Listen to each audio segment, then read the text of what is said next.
पुरोगामी पॉडकास्टच्या 8व्या भागात आपलं स्वागत आहे. आज आपण एक अशा विषयावर बोलणार आहोत जो आपल्या सगळ्यांच्या मनात कुठेतरी असतोच, महाराष्ट्राचा विकास. म्हणजे नक्की काय? फक्त मुंबई पुण्यातल्या मोठ्या कंपन्या की त्या पलीकडेही एक महाराष्ट्र आहे? कारण अनेकांना वाटतं की खरं भविष्य फक्त मोठ्या शहरांमध्येच आहे. पण आज आपल्याकडे एक खूप सखोल संशोधन अहवाल आहे जो या विचाराला आव्हान देतोय. हो, अगदी. आणि हा अहवाल फक्त समस्या नाही सांगत, तर तो महानगरांबाहेर राहणाऱ्या तरुणांसाठी एक स्पष्ट आराखडा, एक काय म्हणतात त्याला, एक रोडमॅप सादर करतो. रोडमॅप. हो. आणि अहवालाचं मुख्य लक्ष आहे त्या सायलेंट मेजॉरिटीवर. म्हणजे महाराष्ट्रातला तो मोठा तरुण वर्ग जो छोट्या शहरांमध्ये, तालुक्यांमध्ये, गावांमध्ये राहतो आणि ज्यांच्याबद्दल धोरणं ठरवताना फारसा विचारच होत नाही. सायलेंट मेजॉरिटी इंटरेस्टिंग आहे. म्हणजे ज्यांचा आवाज ऐकला जात नाही. पण ह्या वर्गात तर खूप विविधता आहे नाही का? म्हणजे यवतमाळमधल्या एका 10वी पास मुलाच्या समस्या आणि नागपूरमधल्या सायन्स ग्रॅज्युएटच्या समस्या त्या सारख्या नसणार. बरोबर. नेमका हाच या अहवालाचा सर्वात महत्वाचा मुद्दा आहे. तो सर्वांसाठी एकच उपाय ही कल्पना पूर्णपणे नाकारतो. अच्छा.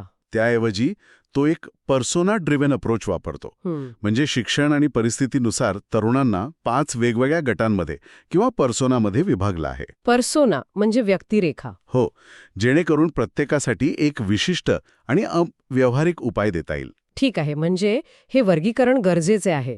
उदाहरणार्थ कोणते आहेत हे 5 पर्सोना? पहिला आहे 10वी पास कमावणारा. अहवाला त्याला द प्रॅक्टिकल ऑपरेटर म्हटलंय. मग दुसरा 12वी पास जनरलिस्ट म्हणजे द फ्लेक्झिबल असोसिएट. फ्लेक्सिबल म्हणजे तो कुठेही जुळवून घेऊ शकतो. अगदी. तिसरा आहे कला शाखेचा पदवीधर म्हणजे द कम्युनिकेटर. चौथा वाणिज्य शाखेचा पदवीधर द फायनान्शियल एक्झिक्युटर. आणि पाचवा विज्ञान शाखेचा पदवीधर ज्याला म्हटलंय द टेक्निकल ॲप्लिकेटर. प्रत्येकाची ताकद, सुरुवात सगळं वेगळं आहे. हे वर्गीकरण आता अधिक स्पष्ट झालंय. चला तर मग या रोडमॅपवरचा प्रवास सुरू करूया. सुरुवात कुठून करायची? आपण भौगोलिक विभागानुसार जाऊया का? म्हणजे समजा नाशिक, नागपूर सारख्या शहरांपासून. उत्तम कल्पना. आपण टियर 2 शहरांपासूनच सुरुवात करूया. नाशिक, नागपूर, औरंगाबाद ही शहरं आता स्वतःची एक औद्योगिक ओळख बनवत आहेत. नाशिक डिफेन्स आणि ईव्ही हब बनतंय. हो, नागपूर लॉजिस्टिक्सचं मोठं केंद्र बनलंय. बरोबर. आणि औरंगाबाद ऑटोमोबाईलमध्ये पुढे आहे. तर इथे संधी आहेत, पण त्या मुंबई पुण्यासारख्या नाहीत. मग इथल्या तरुणांसमोर मुख्य आव्हान काय आहे? त्यांच्याकडे तांत्रिक शिक्षणाचा पाया तर आहे नाही का? पाया आहे, तीच त्यांची ताकद आहे. पण एकतर कॉर्पोरेट अनुभव नाही आणि जोखीम घेण्याची मानसिकता थोडी कमी आहे. आणि सगळ्यात मोठा धोका म्हणजे ऑटोमेशन. सुरुवातीच्या पातळीवरच्या अनेक नोकऱ्या आता धोक्यात आहेत. पण संधीही आहेत म्हणालात तुम्ही. हो, नक्कीच. ईव्ही, लॉजिस्टिक्स आणि रिमोट वर्कमुळे नवीन संधींचा एक प्रकारे स्फोट होतोय. चला, एक उदाहरण घेऊ. समजा नागपूरमधला एक विज्ञान शाखेचा पदवीधर आहे, BSc किंवा MSc झालेला. तो सध्या काय करत असेल साधारणपणे? अहवालानुसार हा तरुण बहुधा 15,000 रुपयांच्या पगारावर एखाद्या लॅबमध्ये असिस्टंट म्हणून काम करत असतो. पदवी आहे, पण त्याला तसं मूल्य मिळत नाहीये. मग त्याच्यासाठी लक्ष्य काय असायला हवं? लक्ष्य स्पष्ट आहे. स्थानिक उद्योगाची गरज ओळखून 35,000पेक्षा जास्त पगाराची नोकरी मिळवणं. पण कसं? म्हणजे फक्त पदवीच्या जोरावर तर पगार दुप्पट नाही होणार. नाहीच होणार. म्हणूनच त्याला एक विशिष्ट कौशल्य मिळवावं लागेल. जसं की ISO 17025 सर्टिफिकेशन. हे लॅबच्या गुणवत्तेसाठी एक जागतिक मानक आहे. किंवा समजा नाशिकमध्ये ईव्ही बॅटरीचं उत्पादन वाढतंय, तर ईव्ही बॅटरी टेस्टिंगचा कोर्स करणं. अच्छा.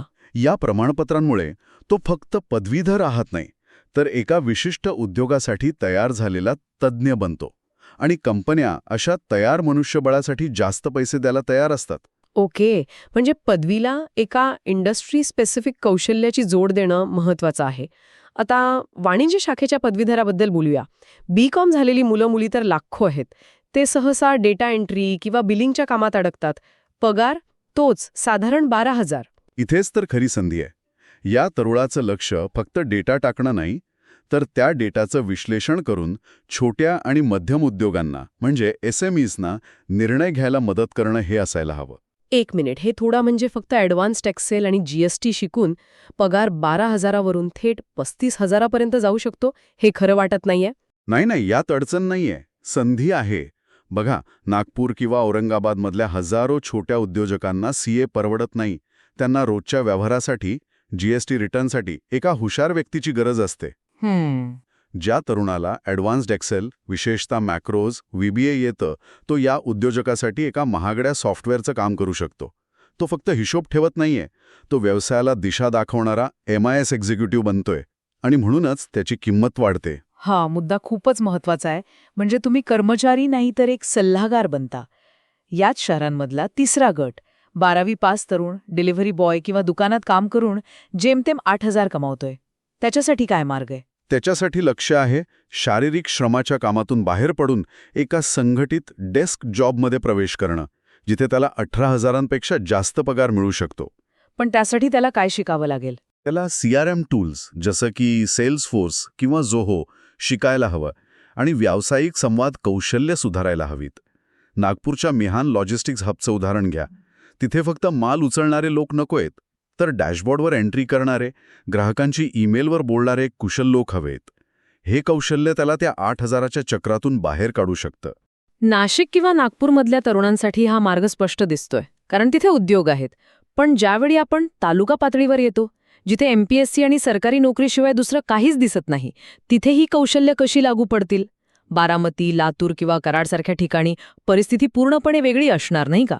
हो, आणि म्हणूनच तिथे उपाययोजनाही पूर्णपणे वेगळ्या आहेत. या निमशहरी भागांमध्ये सेवा क्षेत्राचं प्राबल्य आहे आणि तरुणांवर स्पर्धा परीक्षांचं प्रचंड दडपण आहे. त्यांची ताकद काय आहे मग? ताकद म्हणजे अभ्यासाची शिस्त आणि मराठी इंग्रजी दोन्ही भाषांवर प्रभुत्व.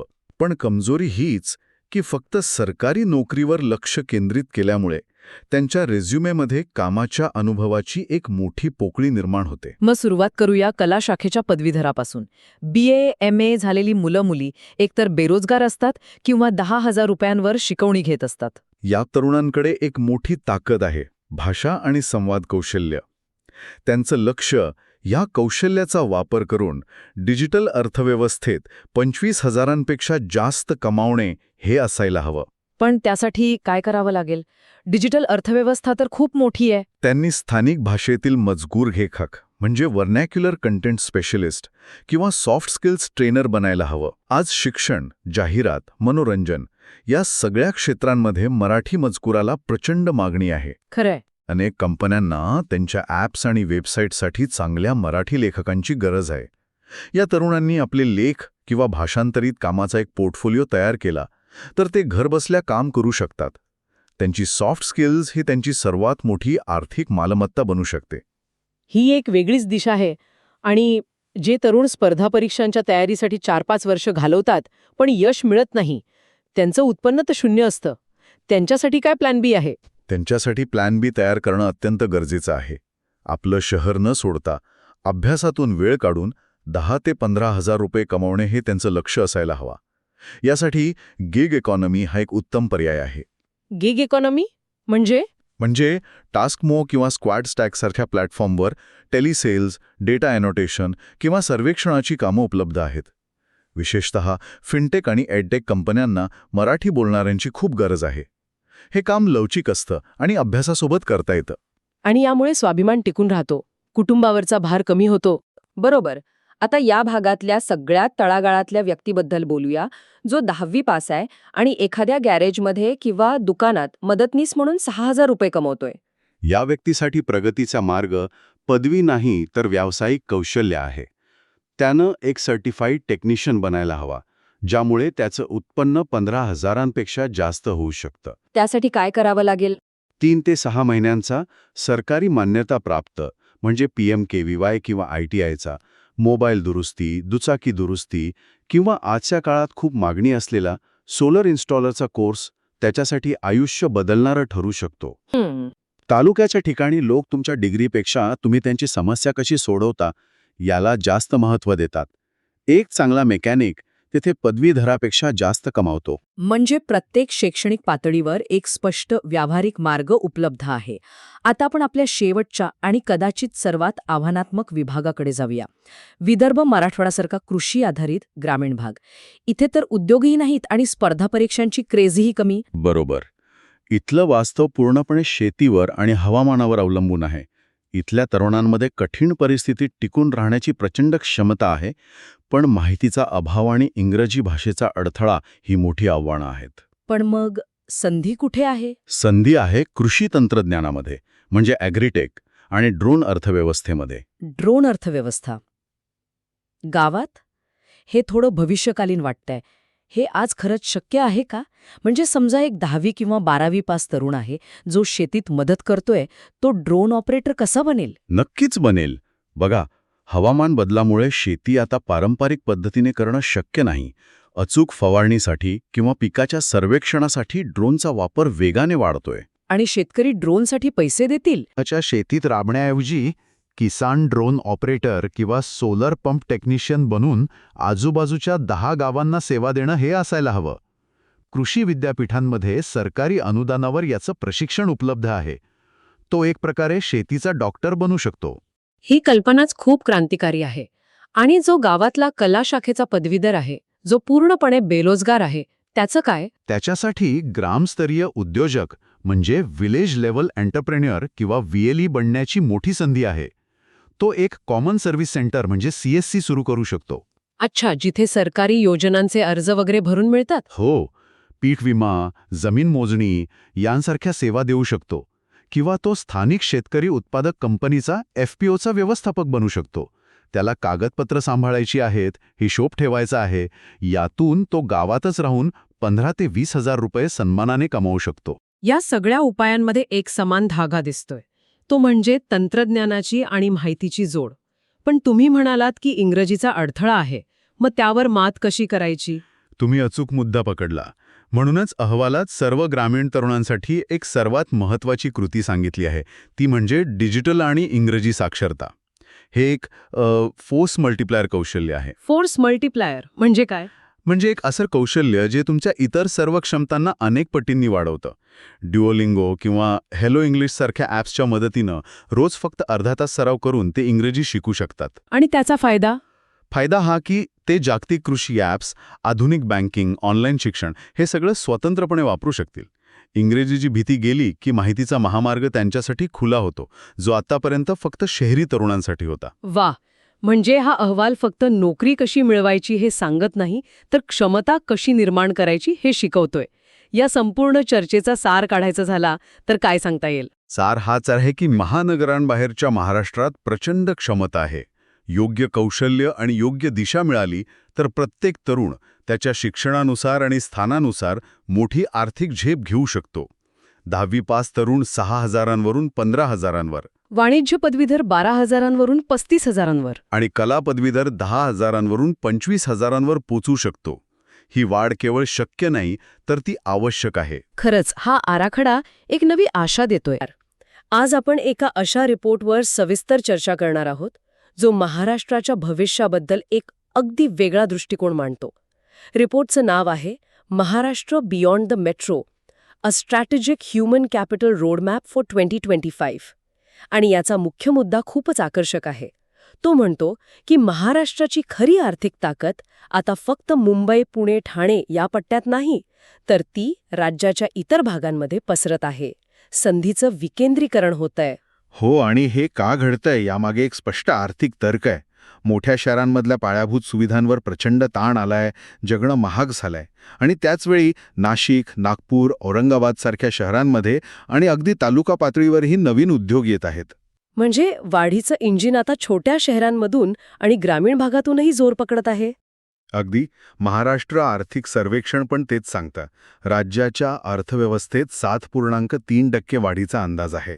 आणि त्यातही कृषी क्षेत्राची वाढ 8.60% अपेक्षित आहे. त्यामुळे हा रिपोर्ट महाराष्ट्राच्या याच सायलेंट मेजॉरिटीवर म्हणजे महानगरांबाहेरील तरुणांवर लक्ष केंद्रित करतो. आणि याच तरुणांना मार्ग दाखवण्यासाठी त्यांनी जी पद्धत वापरली आहे ती मला खूपच प्रभावी वाटली. म्हणजे सरसकट सल्ला देण्याऐवजी त्यांनी पर्सोना ड्रिव्हन अप्रोच वापरला आहे. व्यक्तिरेखांवर आधारित दृष्टिकोन. हो, आणि याचा अर्थ खूप सोपा आहे पण तितकाच महत्वाचा. नागपूरमधल्या एका सायन्स ग्रॅज्युएटची आवाहनं आणि संधी यवतमाळमधल्या 10वी पास तरुणापेक्षा पूर्णपणे वेगळी असणार. त्यामुळे प्रत्येकासाठी एकच उपाय असू शकत नाही. अगदी अचूक मुद्दा आहे. म्हणूनच रिपोर्टमध्ये 5 स्पष्ट एक्झिक्युशन पर्सोना मांडले आहेत. आणि इथे पर्सोना म्हणजे फक्त तुमची डिग्री नाहीये हे समजून घ्यायला हवं. अच्छा. हो, पर्सोना म्हणजे तुमची कमावण्याची क्षमता, तुमच्या मर्यादा, तुमच्यासाठी उपलब्ध असलेले मार्ग आणि वास्तववादी ध्येय या सगळ्याचं मिश्रण. चला तर मग या 5 व्यक्तिरेखांना जरा जवळून समजून घेऊया. सुरुवात करूया पहिल्या व्यक्तिरेखेपासून. यांची संख्या खूप मोठी आहे. 10वी पास कमावणारा. ज्याला रिपोर्टमध्ये प्रॅक्टिकल ऑपरेटर म्हटलं आहे. हे ते तरुण आहेत ज्यांनी लवकर शिक्षण सोडून प्रत्यक्ष कामाच्या ठिकाणी शिकायला सुरुवात केली. हो, आणि त्यांच्याबद्दल एक गैरसमज असतो की त्यांच्या वाढीला मर्यादा आहेत. पण रिपोर्ट याउलट सांगतो. त्यांची ताकद आहे त्यांची शारीरिक क्षमता आणि नवीन गोष्टी प्रत्यक्ष करून बघण्याची तयारी. त्यांचं वाढीचं सूत्र आहे कौशल्य अधिक जबाबदारी बरोबर उत्पन्नात वाढ. हे ऐकायला सोपं वाटतं. पण याचा अर्थ खूप खोल आहे. एका दुकानात मदतनीस म्हणून सुरुवात करणारा तरुण जेव्हा एखादं विशिष्ट मशीन चालवायला शिकतो तेव्हा तो रिप्लेसेबल राहत नाही. तिथून पुढे तो मशीन ऑपरेटर आणि मग काही वर्षांनी त्याच विभागाचा सुपरवायझर बनतो. म्हणजे ही उडी केवळ अनुभवाने नाही तर एक विशिष्ट कौशल्य आत्मसात केल्याने शक्य होते. अगदी. म्हणजे 10वी पास तरुणासाठी हँड्स ऑन अनुभव आणि एका गोष्टीत मास्टरी मिळवणं महत्त्वाचं ठरतं. पण ज्यांनी शिक्षण पुढे चालू ठेवलं म्हणजे 12वी पर्यंत पोहोचले पण पदवी घेतली नाही, त्यांचं काय? ते अनेकदा मधल्यामध्ये अडकल्यासारखे वाटतात. हीच दुसरी व्यक्तिरेखा आहे, 12वी पास जनरलिस्ट. बरोबर. ही व्यक्तिरेखा आणखी शिकावं की आता कमवावं या द्विधा मनस्थितीत असते. ते कोणत्याही एका कामासाठी स्पेशालिस्ट नसतात. त्यामुळे त्यांना डेटा एंट्री, कस्टमर सर्व्हिस अशा जेनेमिक कामांमध्ये अडकण्याचा धोका असतो. आणि म्हणूनच त्यांच्या वाढीचं सूत्र वेगळं आहे. हो, ते आहे. सर्वसाधारण काम ते कौशल्य आधारित काम. गंमत अशी आहे की हे फक्त नवीन टूल शिकण्यापुरतं मर्यादित नाही. अच्छा. खरी उडी तेव्हा मारली जाते जेव्हा ते शिकलेल्या कौशल्याने कंपनीचा एखादा मोठा प्रॉब्लेम सोडवतात. नुसतं टॅली किंवा एक्सेल येणं महत्वाचं नाही. त्याचा वापर करून काहीतरी परिणाम दाखवणं महत्वाचं. अगदी. त्यातून कंपनीचे पैसे वाचवून दाखवणं किंवा एखादी प्रक्रिया अधिक सोपी करून दाखवणं, तेव्हा ते फ्लेक्झिबल असोसिएट बनतात ज्यांना कंपनी सोडू इच्छित नाही. आता पदवीधरांकडे वळूया. आणि इथे रिपोर्ट खूप मनोरंजक निरीक्षणं नोंदवतो. तिसरी व्यक्तिरेखा आहे आर्ट्स ग्रॅज्युएट किंवा कम्युनिकेटर. संवाद कौशल्य चांगलं असूनही त्यांच्या पदवीला अनेकदा कमी पगाराची पदवी म्हणून पाहिलं जातं. हे खरं आहे का? हा एक मोठा पूर्वग्रह आहे आणि रिपोर्ट नेमका याच पूर्वग्रहाला आव्हान देतो. आर्ट्स ग्रॅज्युएटची ताकद लोकांना आणि समाजाला समजून घेण्याची आहे. पण ते या ताकदीचं रूपांतर पैशात करू शकत नाहीत. बरोबर. म्हणूनच त्यांचं सूत्र आहे कम्युनिकेशन गुणिले स्ट्रक्चर बरोबर पैसा. Communication into structure is equal to पैसा. म्हणजे त्यांच्या संवाद कौशल्याला व्यावसायिक स्वरूप देणं. उदाहरणार्थ, क्लायंटशी नुसतं बोलण्याऐवजी क्लायंट रिलेशनशिप मॅनेजमेंटची एक प्रक्रिया तयार करणं. किंवा स्थानिक भाषेत प्रभावी कंटेंट लिहून तो व्यवसायासाठी कसा फायदेशीर आहे हे आकड्यांमध्ये दाखवणं. अगदी. जेव्हा ते आपले सॉफ्ट स्किल्स मोजता येण्यासारख्या परिणामांमध्ये बदलतात तेव्हाच त्यांचं उत्पन्न 40,000च्या पुढे जातं. ठीक आहे. कॉमर्स ग्रॅज्युएटसाठी म्हणजे आपल्या चौथ्या व्यक्तिरेखेसाठी तर मार्ग स्पष्ट वाटतो. त्यांचं शिक्षण थेट व्यवसायाशी निगडीत असतं, पण तरीही ते अडकतात. अगदी. ते अनेकदा फक्त डेटा एंट्री किंवा बिलिंगच्या कामात अडकलेले दिसतात आणि म्हणूनच त्यांच्या प्रगतीचा मार्ग खूप रंजक आहे. तो कोणता? कंप्लायन्स, मग इन्साईट आणि मग ॲडवायझरी. Compliance, insight, advisory. हो, या 3 शब्दांमध्ये त्यांचा संपूर्ण करिअर ग्राफ दडलेला आहे. कंप्लायन्स म्हणजे फक्त जीएसटी रिटर्न भरणं किंवा अकाउंट्सची नोंद ठेवणं. बहुतांश जण इथेच अडकतात. आणि पुढची पायरी? पुढची पायरी आहे इन्साईट. म्हणजे त्या डेटाचं विश्लेषण करून या महिन्यात आपला खर्च का वाढला किंवा कोणत्या उत्पादनातून जास्त नफा मिळतोय हे सांगणं. आणि शेवटची आणि सर्वात महत्वाची पायरी आहे ॲडवायझरी. म्हणजेच पुढच्या 3 महिन्यात आपण खर्च कसा कमी करू शकतो याचा सल्ला देणं. जेव्हा कॉमर्स ग्रॅज्युएट हा प्रवास करतो तेव्हा तो केवळ एक अकाउंटंट न राहता लहान आणि मध्यम उद्योगांसाठी एक महत्वाचा सल्लागार बनतो. आणि शेवटची 5वी व्यक्तिरेखा सायन्स ग्रॅज्युएट किंवा टेक्निकल ॲप्लिकेटर यांचं सैद्धांतिक ज्ञान पक्कं असतं, पण रिपोर्टनुसार ते अनेकदा गोंधळलेले असतात. हो, नोकरी, संशोधन की स्पर्धा परीक्षा या चक्रात ते अडकतात. असं का होतं? याचं कारण म्हणजे आपलं शिक्षण आणि इंडस्ट्रीची गरज यात असलेलं अंतर. सायन्स ग्रॅज्युएटला काय हे माहीत असतं, पण ते ज्ञान कसं वापरायचं हे माहीत नसतं. म्हणूनच त्यांचं सूत्र आहे थिअरी अधिक ॲप्लिकेशन बरोबर premium pay. Theory plus application is equal to premium pay. हो, म्हणजे केवळ पदवीवर अवलंबून न राहता इंडस्ट्रीच्या गरजेनुसार आपलं ज्ञान लागू करणं. उदाहरणार्थ केमिस्ट्रीमध्ये BSc करणं ही थिअरी झाली. पण नाशिकच्या बॅटरी इंडस्ट्रीमध्ये लागणारं क्वालिटी टेस्टिंगचं कौशल्य शिकणं हे ॲप्लिकेशन झालं. जेव्हा ते ही जोडणी करतात तेव्हा कंपन्या त्यांना जास्त पगार द्यायला तयार असतात. वाव! या 5 व्यक्तिरेखा आणि त्यांची सूत्र ऐकल्यावर एक गोष्ट स्पष्ट होते की प्रत्येकाचा मार्ग वेगळा आहे. पण रिपोर्ट इथेच थांबत नाही. तो पुढे जाऊन महाराष्ट्राच्या वेगवेगळ्या भागांमध्ये या व्यक्तिरेखांसाठी काय संधी आहेत हे अगदी ठोसपणे सांगतो. सुरुवात करूया टियर 2 शहरांपासून, जसे की नाशिक, नागपूर आणि औरंगाबाद. हो, या शहरांमध्ये आता सेवा आणि उत्पादन क्षेत्रात मोठी वाढ होतीये. त्यामुळे इथे सायन्स, कॉमर्स आणि 12वी पास जनरलिस्टसाठी खास संधी आहेत. उदाहरणार्थ सायन्स ग्रॅज्युएटसाठी पर्सोना 5 रिपोर्ट एक स्मार्ट ध्येय देतो. स्मार्ट म्हणजे स्पेसिफिक, मेजरेबल, अचिवेबल, रेलेव्हंट आणि टाइम बाउंड. अगदी. थोडक्यात एक असं ध्येय जे केवळ हवेत न ठेवता प्रत्यक्षात उतरवता येईल. आणि ते ध्येय काय आहे? ध्येय आहे एका सामान्य लॅब असिस्टंटच्या भूमिकेतून बाहेर पडणे आणि पुढच्या 12 महिन्यात EV किंवा फार्मा इंडस्ट्रीमध्ये क्वालिटी ॲश्युरन्स सारख्या विशेष भूमिकेत जाणं. त्यासाठी काहीतरी शिकावं लागेल नाही का? हो, त्यासाठी ISO 1725 सारखं सर्टिफिकेशन मिळवणं आवश्यक आहे. हे ध्येय स्मार्ट आहे कारण ते नाशिकमधील बॅटरी मॅन्युफॅक्चरिंग आणि औरंगाबादमधील फार्मा बेल्टच्या गरजेला थेट उत्तर देतं. आणि यामुळे पगारात किती फरक पडू शकतो? यामुळे त्यांचं उत्पन्न 15,000वरून थेट 35,000च्या पुढे जाऊ शकतं. ठीक आहे. कॉमर्स ग्रॅज्युएटसाठी कंप्लायन्स टू इन्साईट हा मार्ग आकर्षक वाटतो. पण एक प्रश्न आहे. खरंच लहान शहरांमधल्या SMEs अशा इन्साईटसाठी पैसे द्यायला तयार असतात का? म्हणजे बहुतांश जणांना फक्त GSTचं काम वेळेवर करून हवं असतं. तुमचा प्रश्न अगदी योग्य आहे आणि हाच अनेकांचा अनुभव असतो. पण रिपोर्टमधला दृष्टिकोन थोडा वेगळा आहे. तो मोठ्या ॲडवायझरीबद्दल बोलत नाहीये. तो म्हणतो की महिन्याच्या शेवटी फक्त ताळेबंद देण्याऐवजी जर कॉमर्स ग्रॅज्युएटने एका पानाचा MIS रिपोर्ट दिला, ज्यात सोप्या भाषेत कंपनीच्या कामगिरीबद्दल सांगितलं असेल, बरोबर, तर तो SME मालक त्यासाठी अतिरिक्त पैसे द्यायला तयार होतो. कारण त्यामुळे त्याचा निर्णय घेण्याचा वेळ वाचतो. सुरुवात लहान असते, पण एकदा विश्वास बसला की तेच SME मालक त्याला मोठे निर्णय घेण्यासाठी विचारायला लागतात. आणि यातूनच फ्रीलान्सिंगच्या संधीही निर्माण होतात. नक्कीच. आणि याच शहरांमध्ये समजा नागपूरच्या मिहानसारख्या लॉजिस्टिक्स हबमध्ये 12वी पास जनरलिस्टसाठी पर्सोना 2 साठी काय संधी आहेत? तिथे फक्त मालाची ने-आण करणारे लोक नको आहेत, तर CRM सॉफ्टवेअरवर डेटा एंट्री करणारे, ईमेलद्वारे वेगवेगळ्या टीम्समध्ये समन्वय साधणारे लोकही लागतात. यालाच डिजिटल ऑपरेशन्स म्हणतात. आणि यासाठी फक्त कम्युनिकेशन स्किल्स सुधारणं आणि जोहो किंवा सेल्सफोर्स सारखे काही बेसिक टूल्स शिकणं गरजेचं आहे. हे शिकल्यामुळे त्यांचं काम जेनेरिक राहत नाही, ते एका महत्त्वाच्या प्रोसेसचा भाग बनतात. आता टियर 2 शहरांमधनं थोडं पुढे जाऊया.